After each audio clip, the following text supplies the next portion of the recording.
لڑکی آپ کی، بہن آپ کی، بیوی آپ کی، بیٹی آپ کی، اگر وہ ایسے کپڑے پہن کر کے مارکیٹ میں جا رہی ہے جو بے حیائی والا کپڑا ہے، وہ چہرہ کھول کے جا رہی ہے، وہ جسم دکھا کے جا رہی ہے، اور باپ کے چہرے پر کوئی شکن نہیں، بھائی کو کوئی فرق نہیں پڑتا، اور شوہر کو کوئی فرق نہیں پڑتا، اس کی بیوی بے پردگی کر رہی ہے، اس کی بہن بے پردگی کر رہی ہے، دیکھا بازار لگا ہوا ہے، دکانیں لگی ہیں، بہت ساری عورتیں وہاں شاپنگ کر رہی ہیں، بھائی جلسے میں کس لیے آئی ہو؟ کنگن خریدنے آئی ہو، چوڑی خریدنے آئی ہو، زیور خریدنے آئی ہو؟ شرم آنی چاہیے. جوان جوان لڑکیاں ہیں، سج سنور کر کے بہترین کپڑے پہن کر کے جلسے میں آ رہی ہیں. غلط ہے یہ تمام چیزیں، ہمیں اور آپ کو اس پر کنٹرول کرنا چاہیے. باپ کہاں چلا گیا؟ ماں کہاں چلی گئی؟ 70 سال کی ماں بیچاری پردے میں آ رہی ہے، سادہ اور سمپل کپڑے پہن کے آ رہی ہے. 18 سال کی اس کی بیٹی سج سنور کے میک اپ کر کے خوشبو میں بس کر کے آ رہی ہے. یہ صحیح نہیں ہے میرے پیارے ساتھی. اللہ کے نبی نے تو یہاں تک فرمایا اگر کوئی عورت خوشبو لگا کر کے مسجد میں آتی ہے نماز پڑھنے کے لیے، اللہ کے نبی نے فرمایا اس کی نماز قبول نہیں ہوگی. اس عورت کی نماز قبول نہیں ہوگی جب تک وہ واپس جا کر کے غسل نہ کرے. کون سا غسل؟ غسل جنابت. جو عورت ناپاک ہوتی اور جو غسل کرتی ہے وہ غسل کر کے اپنے بدن سے خوشبو کا اثر ختم نہ کرے اور پھر آ کر کے مسجد میں نماز نہ پڑھے، تب تک اس کی مسجد کی نماز قبول نہیں ہوتی. اتنا خطرناک معاملہ ہے. تو عورتیں جو بے حیائی کریں گی، عورت کا جنت میں جانا بہت آسان ہے اور جہنم میں جانا بھی بہت آسان ہے. عورت بے حیائی کرے، بے پردگی کرے، جہنم میں بڑی آسانی سے چلی جائے گی. اور جنت میں جانا ہے، عورت 4 کام کر لے، صرف 4 کام کر لے، عورت جنت میں چلی جائے گی. اذا صلت المرأة خمسها وصامت شهرها وحفظت فرجها واطاعت زوجها، 5 ٹائم کی نماز کی پابندی کرے، رمضان کا روزہ رکھے، شوہر کی اطاعت کرے اور اپنی عزت و آبرو کی حفاظت کرے. یہ 4 کام جو عورت کر لے، اللہ کے نبی فرماتے ہیں دخلت من ابواب الجنت شات، وہ جنت کے جس دروازے سے چاہے جنت میں جا سکتی ہے. اور آخری چیز جو بیان کر کے میں بات ختم کروں گا، جہنم میں لے کر کے جانے والی ایک اور چیز ہے، اور اس کا تعلق ہمارے بوڑھے لوگوں سے. سماج میں جب ایک مسلمان بوڑھا ہوتا ہے، 70 سال کا، 60 سال کا ہوتا ہے، اس کی ایک ویلو ہوتی ہے. اللہ کے نبی نے فرمایا کہ ایک بوڑھے مسلمان کا احترام کرنا اللہ کا احترام کرنا اللہ کا ایک احترام میں شامل ہے کہ بوڑھے مسلمان کا احترام کیا جائے. لیکن اگر کوئی بوڑھا مسلمان 70 سال کا، 60 سال کا بوڑھا اپنی سفید داڑھی کو کالے خضاب سے کالا کر رہا ہے، اپنے بڑھاپے کو چھپانے کی کوشش کر رہا ہے، ایسے بوڑھے کے بارے میں اللہ کے نبی فرماتے ہیں یکون فی آخر الزمان قوم یخذبون بالسواد، آخری زمانے میں قیامت کے پہلے ایسے لوگ آئیں گے جو اپنے سفید داڑھی کو اور سفید بال کو کالے رنگ سے ڈائی کریں گے، اپنی داڑھی اور سر کے بال کو کالے رنگ سے وہ ڈائی کریں گے.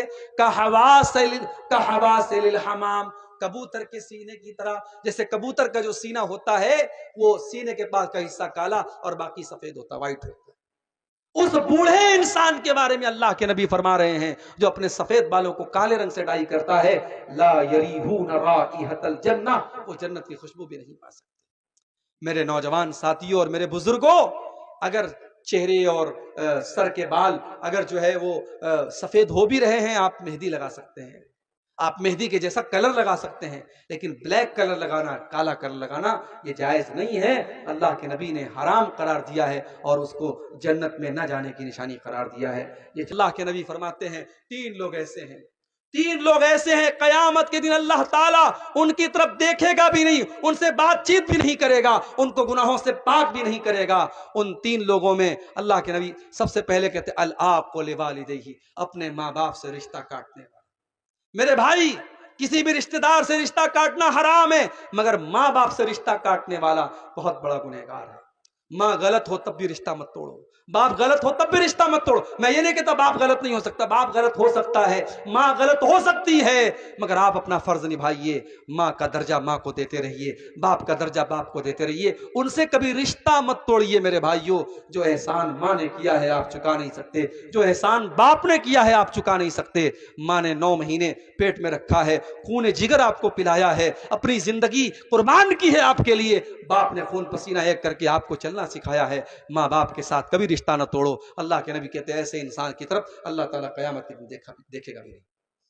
نمبر 2 والمرأۃ المترجلہ، اور مردوں کی نقل کرنے والی، مردوں کو کاپی کرنے والی عورت، جس کا کپڑا مردوں کے جیسا ہو، جس کی چال ڈھال مردوں کے جیسی ہو. اور نمبر 3 الدیوث الذی یقر فی اہلہ الخبث، وہ بے غیرت آدمی، وہ بدتمیز آدمی جس کے گھر میں بے غیرتی ہو رہی ہو، جس کے گھر میں بے حیائی ہو رہی ہو اور اس کو کوئی فرق نہ پڑ رہا ہو، ایسے بے غیرت انسان کی طرف بھی اللہ تعالیٰ قیامت کے دن نہیں دیکھے گا. اور آگے بڑھیے. قطع رحمی کرنا، رشتوں کو کاٹنا، بھائی کا بھائی سے رشتہ توڑ لینا، چچا کا بھتیجے سے رشتہ توڑ لینا، باپ کا بیٹے سے رشتہ توڑ لینا، یہ رشتے ہم نے نہیں بنائے ہیں. اللہ نے ہمیں کسی کا بیٹا بنایا ہے، اللہ نے ہمیں کسی کا بھائی بنایا ہے. جب رشتے ہمارے اپنے بنائے ہوئے نہیں ہیں تو رشتوں کو توڑنے کا بھی ہمیں اور آپ کو کوئی ادھیکار نہیں ہے. اللہ کے نبی فرماتے ہیں لا يدخل الجنت قاطع، رشتہ توڑنے والا جنت میں نہیں جائے گا، یعنی جہنم میں جائے گا. یہاں تک آپ نے فرمایا اگر کوئی آپ کا رشتہ دار آپ کے ساتھ اچھا سلوک نہیں کرتا ہے، آپ کے ساتھ برا سلوک کرتا ہے، آپ سے رشتہ توڑنے کی کوشش کرتا ہے، اللہ کے نبی فرماتے ہیں سل من قطعک، تب بھی آپ رشتہ جوڑنے کی کوشش کیجئے.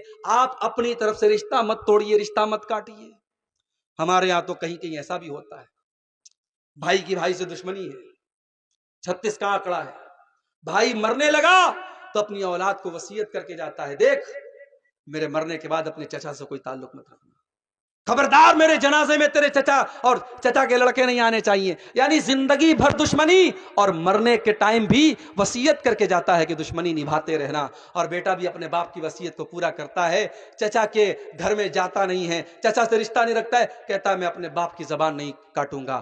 یاد رکھو میرے بھائی، ماں باپ کی غلط بات ماننا صحیح نہیں ہے. اگر ماں باپ کی کوئی بات غلط ہے، شریعت کے خلاف ہے، قرآن و حدیث کے خلاف ہے، تو ماں باپ کی ایسی بات کو اپنی ٹھوکر میں رکھو، ان کی اس غلط بات کو مت مانو.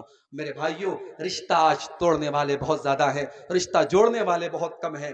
یاد رکھو اگر 2 بھائیوں کے درمیان جھگڑا ہو جائے، 2 دوستوں کے درمیان جھگڑا ہو جائے، تو اس جھگڑے کو ختم کرنے کے لیے اور میل ملاپ کرنے کے لیے اگر جھوٹ بولنا پڑے، جھوٹ اسلام کی نظر میں بہت بڑا گناہ ہے، لیکن اگر میل ملاپ کرنے کے لیے جھوٹ بولنا پڑے تو اللہ کے نبی فرماتے ہیں لیس الکذاب الذی یصلح بین الناس، 2 لوگوں میں میل ملاپ کرانے کے لیے اگر کوئی جھوٹ بول دے کوئی گناہ کی بات نہیں ہے. اور اگر آپ سچ بول کر کے 2 دوستوں میں جدائی پیدا کرتے ہیں، ادھر کی ادھر لگاتے ہیں، ادھر کی ادھر لگاتے ہیں، اس کو چغلی کہا جاتا ہے. اگر کوئی چغل خوری کرتا ہے، اگرچہ وہ سچ بول رہا ہے لیکن چغل خوری کر کے 2 بھائیوں میں دشمنی پیدا کر رہا ہے، اللہ کے نبی فرماتے ہیں لا يدخل الجنت نمام، کہ چغل خوری کرنے والا جنت میں نہیں جائے گا. تو میرے پیارے ساتھیوں، رشتہ توڑنا بھی جہنم میں لے کر کے جانے والا عمل ہے. 2-4 چیزیں اور بیان کر کے بات ختم کرتا ہوں. جہنم میں لے کر کے جانے والی ایک اور چیز ہے حرام کمائی. حرام کمائی اگر آپ کے اور ہمارے بدن میں اگر ہے تو اللہ کے نبی فرماتے ہیں ما نبتا جسد من سحت، جس جسم کی پرورش حرام کمائی سے ہو رہی ہو فالنار اولا بہ، وہ جسم جہنم کی آگ میں چلے گا. ہم تو یہ سمجھ رہے ہیں ہم اپنے بچے کو اچھی زندگی دے رہے ہیں، اپنے بچے کو اچھی شکشا دے رہے ہیں. آپ کے گاؤں میں ایک صاحب نے مجھ سے یہ کہا مولانا صاحب تھوڑا تعلیم پر بھی بولیے گا، تعلیم پر بھی بولیے گا. کشن گنج کا علاقہ، سیمانچل کا علاقہ بڑا پچھڑا ہوا علاقہ مانا جاتا ہے، لیکن اللہ کا فضل و کرم ہے پچھلے 7-8 سالوں سے آپ کے سیمانچل کے علاقے میں آ رہا ہوں اور محسوس کر رہا ہوں کہ اتنا پچھڑا یہ نہیں ہے جتنا پچھڑا ہم نے بنایا ہے. وہ کہاوت آپ نے سنی ہوگی کہ گھوڑے کو رسی سے بندھے رہنے کی عادت پڑ جاتی ہے. گھوڑے کی رسی کھوٹے سے لگی رہتی ہے تب بھی گھوڑا اس کو چھڑا کے نہیں بھاگتا ہے، اور گھوڑے کی رسی کو اگر کسی معمولی کرسی سے بھی باندھ دیا جائے تب بھی گھوڑا نہیں بھاگتا ہے، کیونکہ اس کو بندھے رہنے کی عادت پڑ جاتی ہے. میرے پیارے ساتھیوں، غلامی کی ذہنیت سے باہر نکلو، غلامی کی ذہنیت سے باہر نکلو، اپنے بچوں کی تعلیم پر توجہ دو. میں بڑے صاف الفاظ میں کہتا ہوں اس ملک میں ہمارا مستقبل اب تعلیم کے راستے سے ہو کر کے گزرتا ہے.